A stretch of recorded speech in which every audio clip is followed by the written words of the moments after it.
will start now. Okay. Everyone will be joining in the meanwhile. Okay. Okay. So, hello everyone, and thank you for joining us today. I trust that all our esteemed members of the Asian Exporters Chamber of Commerce and Industry are thriving in their endeavors within the realm of international business. So, without further ado, let's kick off today's webinar session and extend a warm welcome to all the participants. I encourage each of you to stay engaged until the end as we will be addressing any questions you may have raised earlier. But before we delve into our topic, allow me to take a moment to introduce our esteemed organization, the Asian Exporters Chamber of Commerce and Industry. So, as your host for today's webinar, I am Tehri Mullah, honored to serve as the Executive Director at AECCI. And our organization, recognized by the Ministry of Commerce and Industry, Government of India, is deeply committed to supporting exporters and importers in their international trade endeavors. So, through tailored initiatives, AECCI aims to foster growth and development within the industry, trade, and service sectors across the Asian community. And we are truly grateful for the presence of each participant in today's webinar. It's inspiring to see such engagement from our members.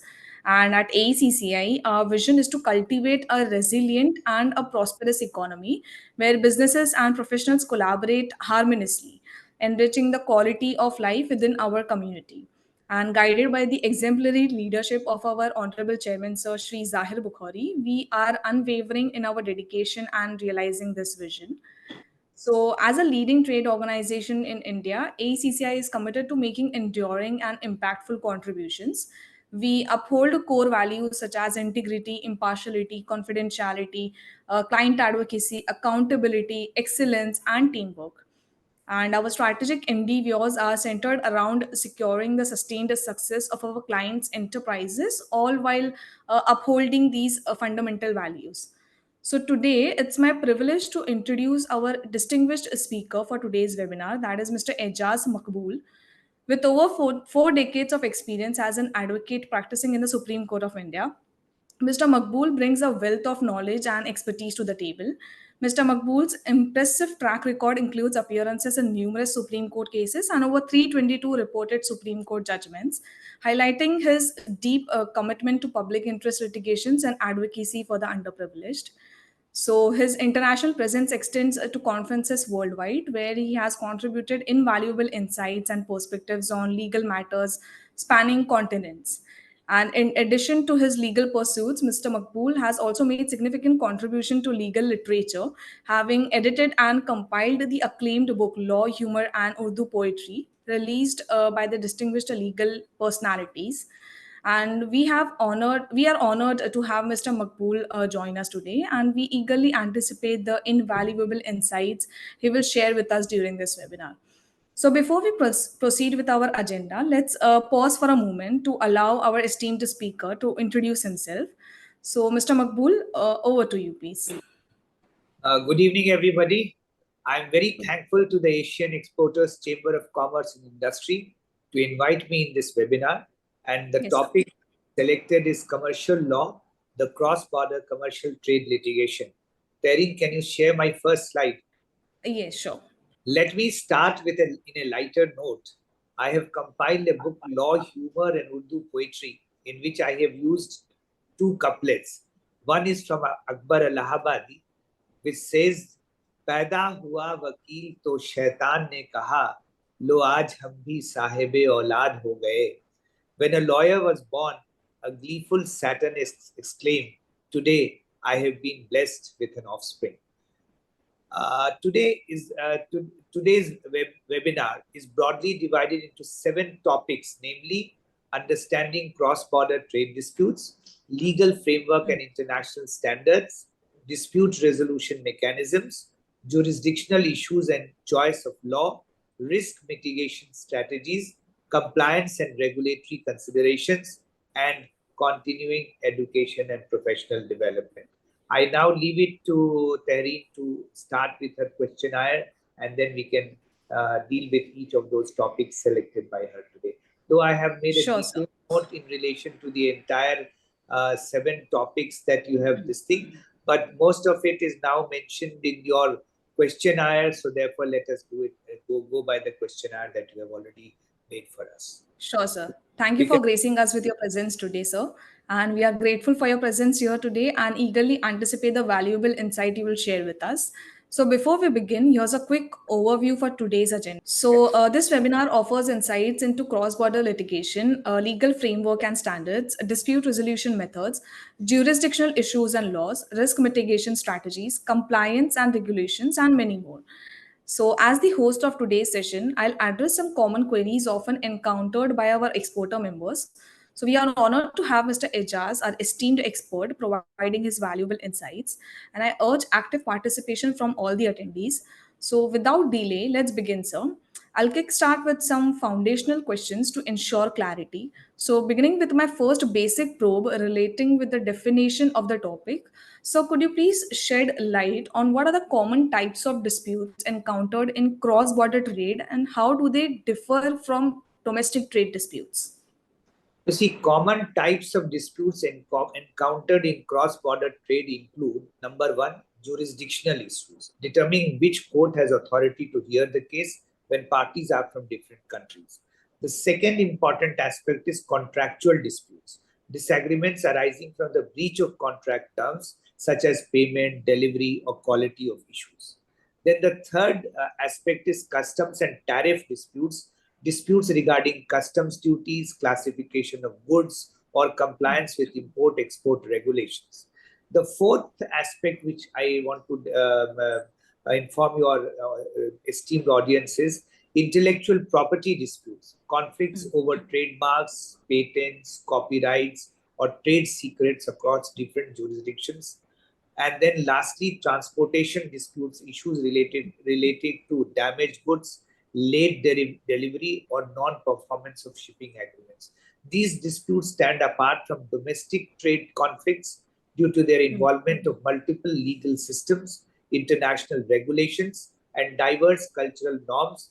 Indian Supreme Court judgments frequently underscore the necessity for clarity in international trade agreements, adherence to contractual obligations, and respect for international law to effectively resolve cross-border disputes. For instance, in the case of Bharat Aluminium, which is of 2012 9 SCC 552, the Supreme Court emphasized the critical role of arbitration clauses in international contracts to streamline dispute resolution processes. Right, sir. These disputes differ from domestic trade disputes in their complexity and the legal frameworks involved, often requiring specialized knowledge of international law and trade agreements to resolve effectively. So, moving forward, sir, could you please provide an overview of the legal principles and international standards governing cross border commercial transactions, particularly in relations to contract breaches, intellectual property rights, and regulatory compliances? Certainly, in cross-border commercial transactions, legal principles and international standards play a crucial role in ensuring fair and smooth operations. I can give you an overview. Contract breaches. Violations of contracts are governed by contract law principles, including those delineated in the UN Convention on Contracts for International Sale of Goods, CISG as we call it. Judgments from Indian Supreme Court frequently underscored the significance of good faith, reasonableness, and honoring contractual commitments. Parties must acquaint themselves with the applicable law and dispute resolution mechanisms specified in their agreements. Intellectual property rights, IPR as we call it, safeguarding intellectual property rights is imperative in cross-border dealings to forestall infringement and uphold fair competition. International accords like Agreement on Trade-related aspects of intellectual property rights establish fundamental standards. Indian Supreme Court decisions have upheld the importance of IPR protection while striking a balance with public interest considerations such as access to vital medications or preservation of cultural heritage. Regulatory compliance. Absolutely. Conducting Yes, sir. cross-border transactions necessitates adherence to diverse national and international regulations. International enterprises involved in such transactions must comply with Indian legislation and regulations along with global standards and agreements. Supreme Court rulings frequently stress the significance of regulatory adherence and may interpret laws to ensure alignment with international commitments. In essence, Participants engaged in cross-border commercial dealings should possess a comprehensive understanding of the legal doctrines and global benchmarks pertinent to contract violations, intellectual property protections, and regulatory conformity. Staying updated on Indian Supreme Court rulings can furnish invaluable perspectives on the practical application of these directions. These Absolutely. So when it comes to cross-border commercial transactions, we should first understand various international standards and principles, such as compliance with treaties and conventions, such as as you said, United Nations Conventions on Contracts for the International Sales of Goods (CISD), which governs contractual agreements in international trade. It is also important to note that regulatory compliance encompasses adherence to laws and regulations in both exporting and importing countries, ensuring that the products meet quality standards, safety regulations, and other requirements. And understanding and adhering to these legal principles and standards are essential for ensuring smooth cross border transactions and mitigating legal risk. So, my next question here is that, sir, in your experience, what are the most effective mechanisms for resolving cross border trade disputes, and how do they compare in terms of time, cost, and enforceability? This is a very good question, and it's close to my heart also. In fact, my this is resolving cross-border trade disputes efficiently is crucial for maintaining smooth international commerce. In the context of the Indian Supreme Court judgments, several mechanisms can be considered. Mediation. Mediation involves the intervention of an impartial third party to aid parties in reaching a mutually agreeable resolution. The Supreme Court has acknowledged the significance of mediation in settling disputes. Even introduction court annex mediation mechanisms.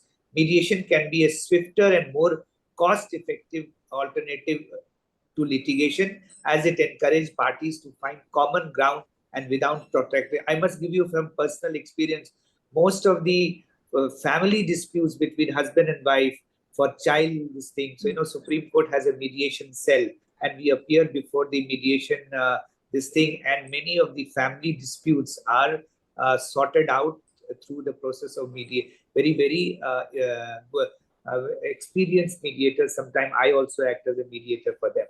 Then the next most important and effective mechanism is arbitration. In fact, your webinar, I'm sorry, was delayed because one of my very heavy arbitration was listed at 3:30, and then from 3 p.m. to 4:30 we had to, and I just finished my arbitration and then I'm before you. The arbitration is often favored for its adaptability and efficiency. Parties have the autonomy to select their arbitrator and procedural rules. In fact, the arbitration which I've just finished, there were two Supreme Court retired judges and one High Court judge was there who did by this thing, and they gave dates for us, etc. The procedural hearing. The Arbitration and Conciliation Act 1996 governs arbitration proceedings in India. The Supreme Court consistently upholds the integrity of arbitration agreements and the arbitral process. Arbitral awards are generally enforceable both domestically and internationally under the New York Convention, offering a relatively expeditious and economical resolution compared to traditional litigation. The word economical may not be very correct because these days the fees being charged by the arbitrators is very high. Because when they retire as Supreme Court and High Court judges, their fee structure is very high. Then the international commercial courts, the establishment of specialized commercial courts exemplified by the Gujarat International Finance T-City Gift Court aims to expedite the resolution of cross-border disputes. These courts feature judges well-versed in commercial matters and streamlined procedures, potentially reducing both time and expenses associated with litigation.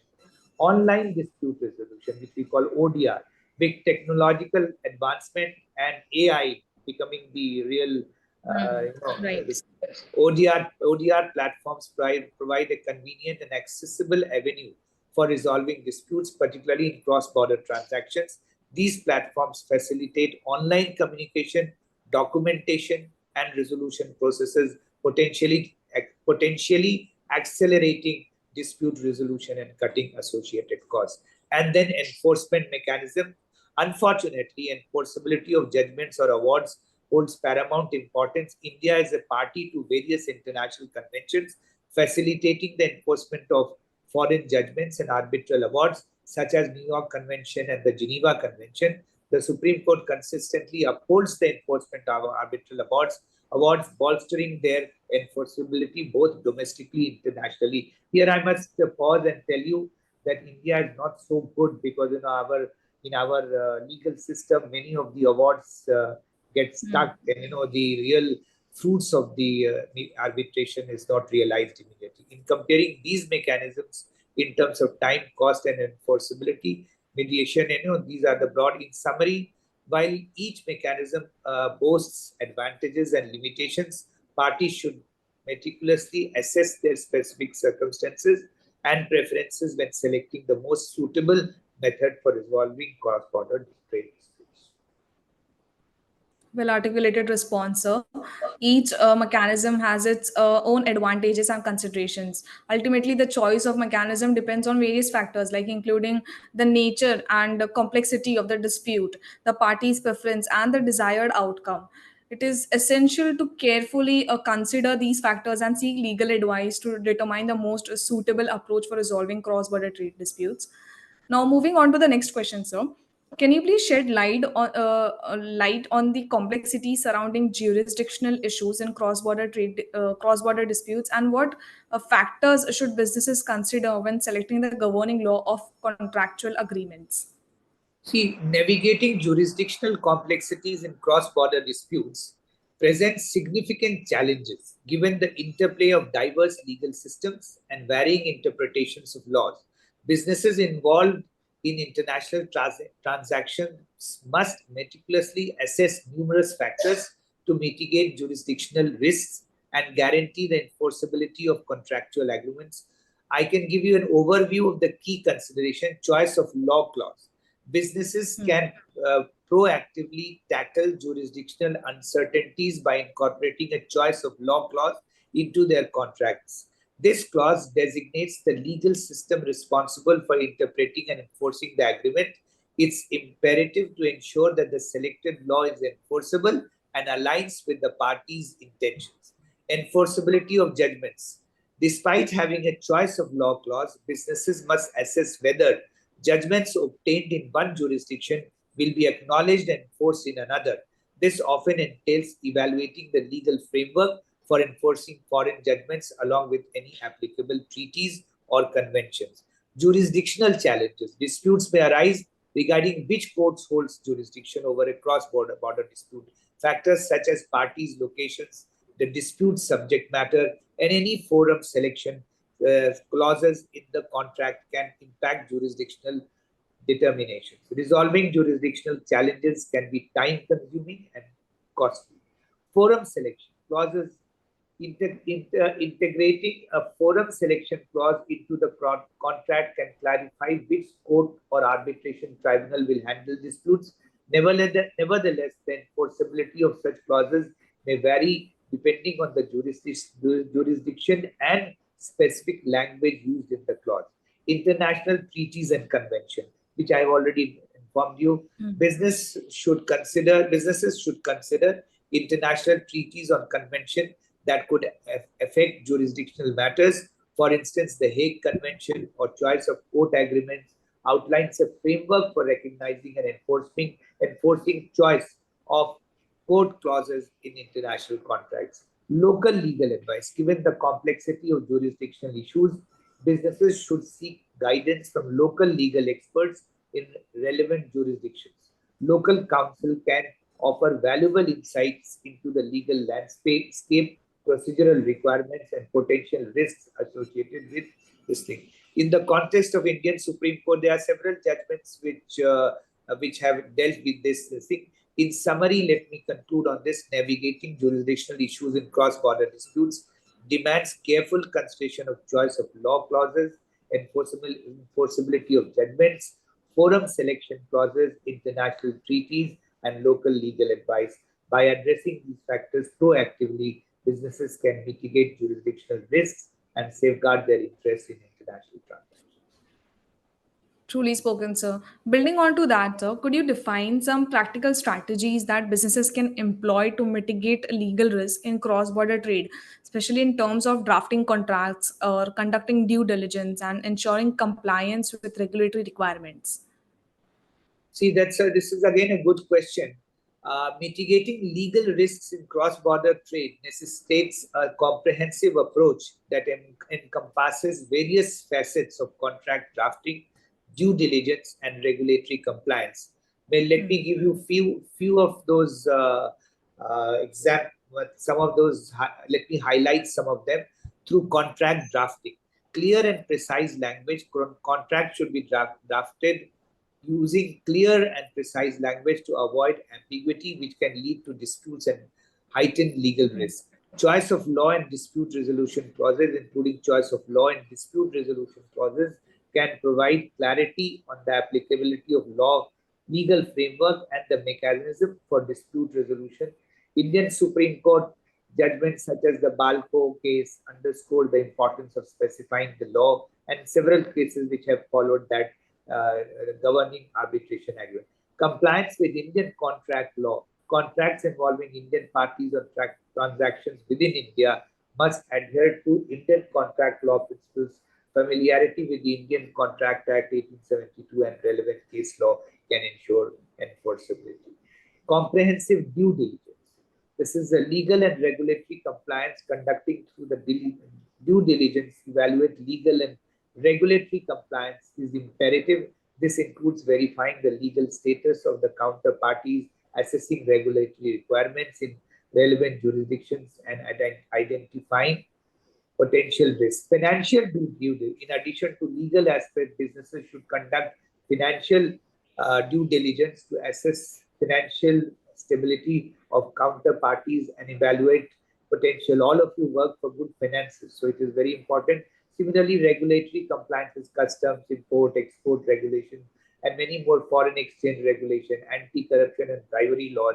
These days, ED is going to many places, you are aware about it. So, engage legal counsel with expertise in border trade transactions, continuous monitoring and review. And by implementing these strategies, businesses can mitigate legal risks associated with cross-border trade and enhance their prospects for successful international transactions, while also ensuring compliance with Indian laws and regulations as guided by relevant Indian Supreme Court judgments. Rightly said, sir. By adopting these practical strategies, businesses can proactively mitigate a legal risk in cross border trade and enhance compliance with regulatory requirements and safeguard their interest in international transactions.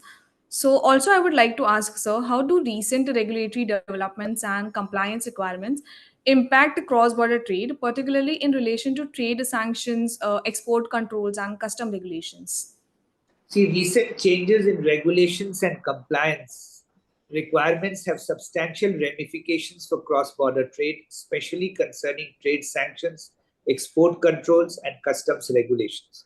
It is imperative for businesses involved in international transactions, including those within India, to stay updated on these developments, guided by pertinent judgments from the Indian Supreme Court. Let me give you some broad outlines. Trade sanctions, impact of global events. Presently we are having some trouble in West Asia. Geopolitical tension, conflicts, and changes in international relations can lead to imposition of trade sanctions by various countries or international organizations. Compliance obligation. Businesses must comply with trade sanctions imposed by their home country as well as those imposed by other jurisdictions where they operate for conduct businesses. Risk evaluation and due diligence. Performing comprehensive risk assessments and due diligence on counterparties and transactions is crucial to prevent inadvertent breaches of trade sanctions. Indian perspective, Indian enterprises must comply with the trade sanctions imposed by India and other nations. Recent rulings by Indian Supreme Court in Swiss Ribbons Private Limited versus Union of India in 2019 underscored the necessity of adhering to regulatory mandates for businesses operating. Then export controls, regulatory framework, export controls, regulate the export of goods. Your organization might be very much interested in this software and technology and that have potential dual use application or are subject to national security concern. Licensing requirements, compliance with changes, this thing. So these are the broad outline. Indian perspective, uh, Indian businesses exporting controlled items must comply with the export control laws of India, including the Foreign Trade Development and Regulation Act 1992. The related regulations, recent judgments of Supreme Court have highlighted the importance of adhering to regulatory requirements in then customs regulation that you people must be aware what are the, let's say. Let me summarize this by saying the recent shifts in regulatory landscapes and compliance requirements carry substantial implications for cross-border trade, especially regarding trade sanctions, export controls, and customs regulations. Businesses operating in India or involved in transactions within Indian entities must adequately navigate these regulatory intricacies. They must ensure adherence to Indian laws and regulations guided by pertinent Indian Supreme Court judgments. Proactive measures such as thorough risk assessments, diligent due diligence, and seeking legal counsel's guidance are pivotal in mitigating compliance risk and enabling seamless cross-border trade operations. True that. So recent regulatory developments and compliances requirements have had a profound impact on cross-border trade, necessitating increased diligence and vigilance from businesses to navigate the complexities of international trade regulations effectively. So now shifting our focus to technological advancements, sir, how do emerging technologies such as blockchain and smart contracts impact the resolution of cross-border trade disputes, and what are the associated legal considerations to it? See, we are having a webinar which clearly shows that we have arrived, and in fact, AI is the Right. real. I mean, now it's going to change the way we work as lawyers, as judges, as businesses. See, emerging technologies like blockchain and smart contracts have the potential to significantly impact the resolution of cross-border trade disputes by providing transparency, immutability, and efficiency to dispute resolution process. Here's how they do, and the legal considerations are with a focus on insights from Indian Supreme. In fact, my entire talk today, I have focused more on the Supreme Court judgments because my my profession for the last 40 years had been in the Supreme Court. Transparency and traceability. Blockchain technology facilitates the creation of transparent and tamper-proof transaction records in context of cross-border trade dispute. This transparency aids in tracing the complete transaction history, thereby minimizing disputes arising from misinterpretation or manipulation of data. Smart contracts or automated resolution. Smart contracts are self-executing agreements where contract terms are eroded directly into code. They automate. In fact, let me just share this very interesting anecdote that when the calculator was invented for the first time in England, all the maths teacher went on a strike. They said that we will completely lose our jobs. So human, there is no replacement to human brain. Whatever the AI can do, whatever best we can think, but we should never resist the advancement of technology because unless we are totally abreast with the modern development and this thing, we should. In fact, recently the Honorable Chief Justice of India has said that AI will completely change the way the legal system will work in our country. Similarly, businesses, everything, things have become so easy, and many jobs people will lose, but many new jobs will be created because of this. Then smart contract for automated resolution, efficiency and reduction. Then legal consideration. I'm broadly this thing, but we have already finished about 50, 30 minutes. Navigating jurisdiction complexities. Disputes arising from cross-border trade frequently entail parties hailing from diverse legal jurisdictions, sparking inquiries into the applicable legal framework. Although blockchain and smart contracts offer avenues for dispute resolution, it's essential to weigh the legal framework governing international trade and arbitration. The Indian Supreme Court has grappled with such jurisdictional intricacies in numerous instances, stressing the imperative of aligning laws across the state. Data privacy and security. Blockchain technology inherently entails storage and sharing of data across a decentralized network. Upholding compliance with data privacy regulations and safeguarding sensitive information is paramount. The Indian Supreme Court has underscored the right to privacy as a fundamental right enshrined in Indian Constitution, mandating rigorous measures to shield personal data in cross-border disputes. Enforceability of smart contracts, despite their potential advantages, smart contracts prompt inquiries regarding their enforceability within current legal frameworks, while the Indian judiciary has acknowledged the legitimacy of smart contracts, ensuring their enforceability mandates clear legal directives and mechanisms for resolving disputes stemming from code-based arguments. In conclusion, emerging technologies such as blockchain and smart contracts offer significant promise in revolutionizing the resolution of cross-border trade disputes, bringing about heightened transparency, efficiency, and automation. However, to harness their full potential, it is imperative to tackle pertinent legal consideration encompassing jurisdictional complexities, data privacy concerns, and enforceability issues. Well said, sir. Emerging technologies like blockchain and smart contracts offer promising solutions for enhancing cross border trade dispute resolutions. But, however, businesses must carefully consider the legal implications and challenges associated with implementing these technologies to ensure that their effective utilization in international transactions. So my next query is, sir, what are the potential consequences of failing to address cross-border trade disputes in a timely and effective manner, both from a legal and a business perspective? See, failing to address cross-border trade disputes in a timely and effective manner can have significant consequences, both from legal and business perspective, as evidenced by various Indian Supreme Court judgments. Legal claim of contract breach, delayed resolution of disputes can escalate into claims of breach of contract, initiating legal proceedings and potential liability for damages. Various judgments by the Indian Supreme Court stress the significance of honoring contractual obligations and enforcing agreements. Forfeiture of legal rights, protracted resolution processes may lead to forfeiture of legal rights governed by statutes of limitations or prescription periods. Parties neglecting to assert their claims within the prescribed time frame risk relinquishing their entitlements as understood by the Indian Supreme Court rulings, emphasizing adherence to statutory limitations.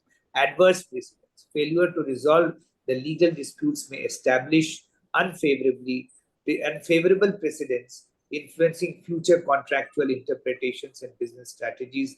The Indian Supreme Court has underscored the importance of establishing clear legal precedents to inform subsequent rulings and ensure uniformity in judicial decisions. Then business consequences, damage to reputation, economic downturn, tense interactions. In conclusion, I would say neglecting to promptly and effectively tackle cross-border disputes can result in plethora of legal commercial consequences, including breaches of contract, forfeiture of legal entitlement, reputational harm, financial setbacks, and strained partnerships. It is crucial for businesses to give precedence to streamline dispute resolution mechanisms informed by the principles enshrined in Indian Supreme Court rulings to mitigate risks and protect their interests in international arena. Absolutely correct. So, failing to address a cross-border trade disputes promptly and effectively exposes businesses to a range of legal and business risk. Moving forward, sir, how do geopolitical factors and global economic trends affect cross-border trade disputes, and what strategies can business employ to adapt to these changing dynamics? See, the interplay of geopolitical factors and global economic trends exerts significant sway over cross-border trade disputes, frequently molding legal frameworks and influencing business strategies. Within the context of Indian Supreme Court judgments where legal precedents hold sway, comprehending implications of these factors on disputes and devising effective navigation strategies becomes paramount.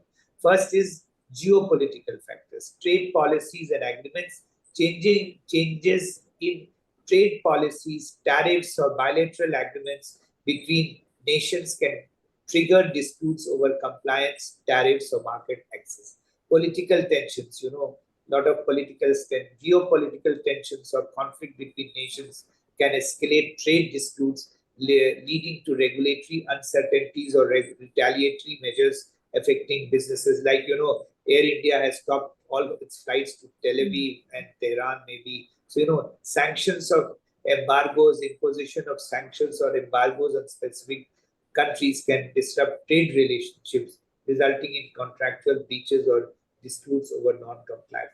Global economic trends, currency fluctuations, volatility in currency market can impact the cost of imports, exports, affecting contract valuation, supply chain disruptions, market shifts. Then strategies for businesses, diversification of markets and suppliers, contractual clarity and compliance, then risk mitigation measures, adaptive legal strategies, alternative dispute resolution, continuous monitoring and compliance, government engagement and advocacy. By employing these strategies, businesses operating within the jurisdiction influenced by the Indian Supreme Court judgments can adeptly maneuver through the intricacies of cross-border trade disputes by leveraging legal expertise, implementing robust risk management measures, and adopting adaptive strategies.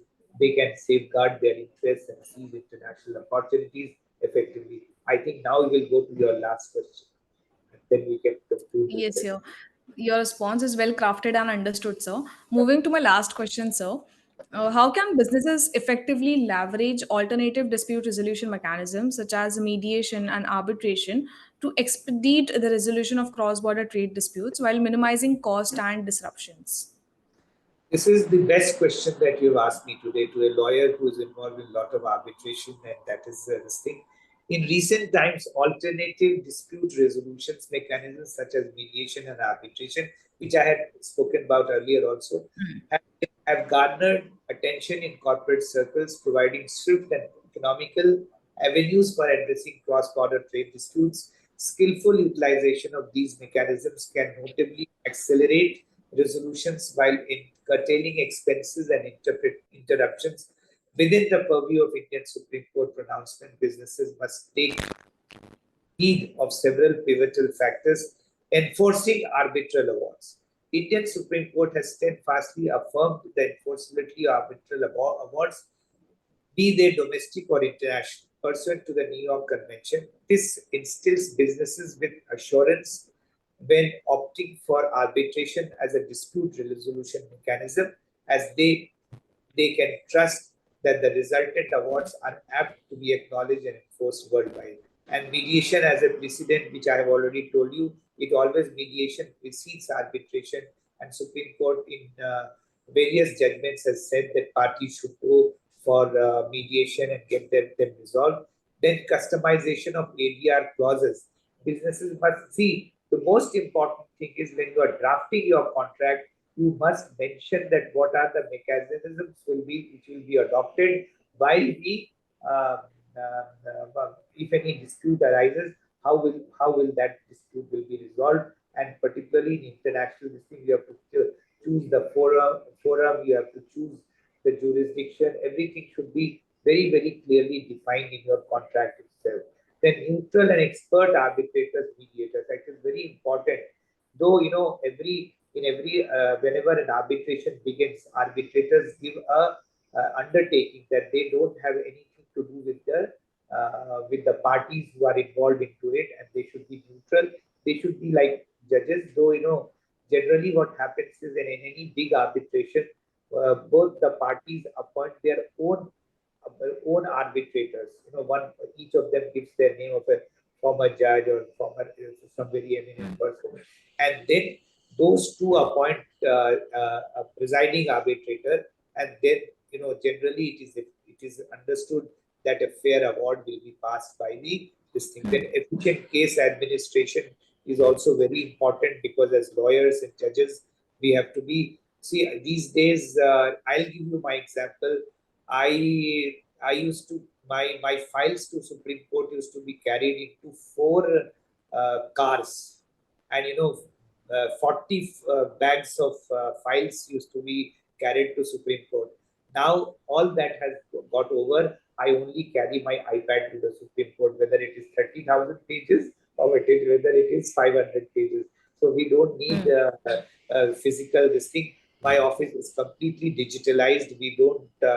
In fact, I remember my chap sold about several thousand kilos of paper, which was housed in my offices, in various offices. So that is not then. So for this efficient case administration is very important, because you have to have lawyers who can take care of your this thing. And these days, I'll give you one more example of mine.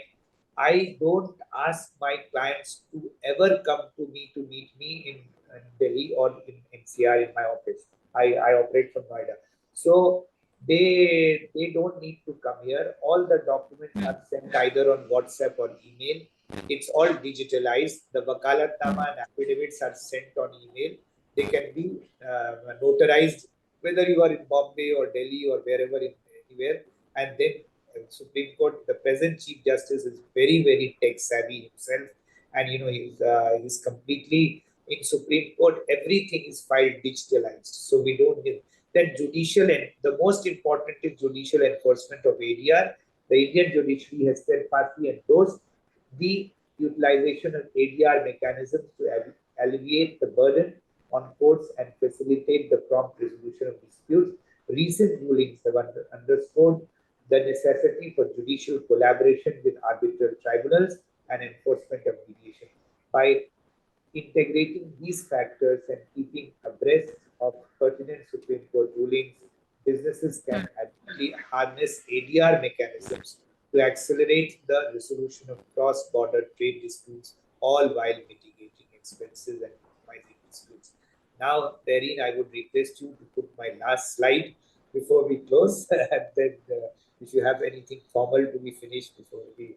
Thank you all for patiently listening to me.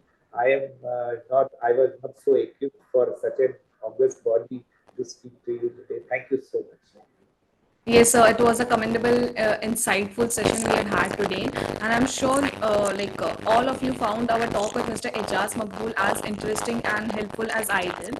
We have covered a lot of ground discussing of how cross-border trade disputes can be navigated effectively and the various legal considerations involved.